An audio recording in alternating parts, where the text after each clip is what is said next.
Jika Tuhan sudah membuka jalan, tidak ada yang dapat menutupnya.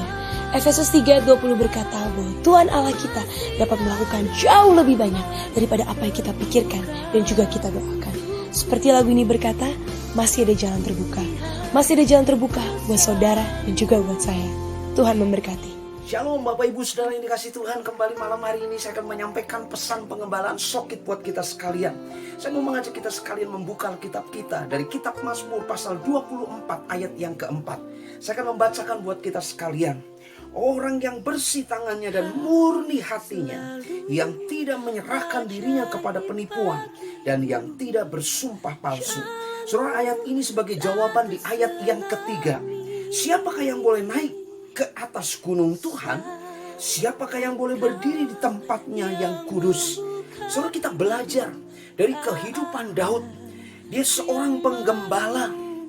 Dia tidak terkenal, tidak terpandang pada mulanya.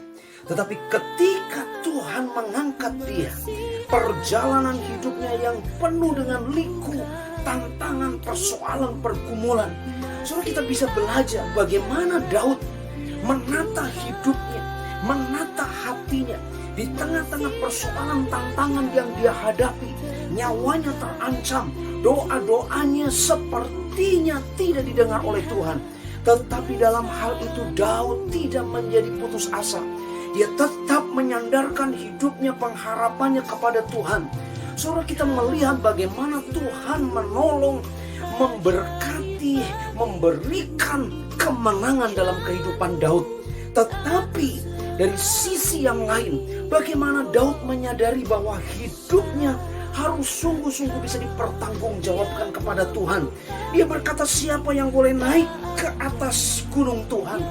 Siapakah yang boleh berdiri di tempatnya yang kudus?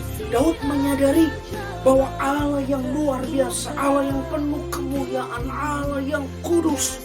Maka ketika dia mau menghampiri Tuhan, dia harus belajar menata hidup, mengoreksi hidupnya. Dan Daud memberikan satu keteladanan buat kita. Orang yang bersih tangannya dan yang murni hatinya. Saudara, ini menjadi perenungan buat kita.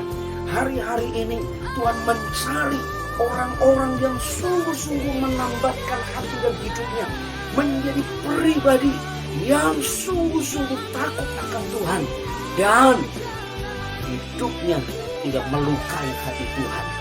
Saudara, mari kita belajar dalam pekerjaanmu, dalam rumah tanggamu. Belajarlah hidup berkenan kepada Tuhan, hidup kudus, hidup menyenangkan Tuhan, menjadi pelaku firman. Saudara memahami, mempelajari firman, tetapi jauh lebih daripada itu, bukan sekedar paham, bukan sekedar mempelajari. Ketika Anda memahami, ketika Anda mempelajari, Anda menjadi pelaku firman dan Tuhan memberkati.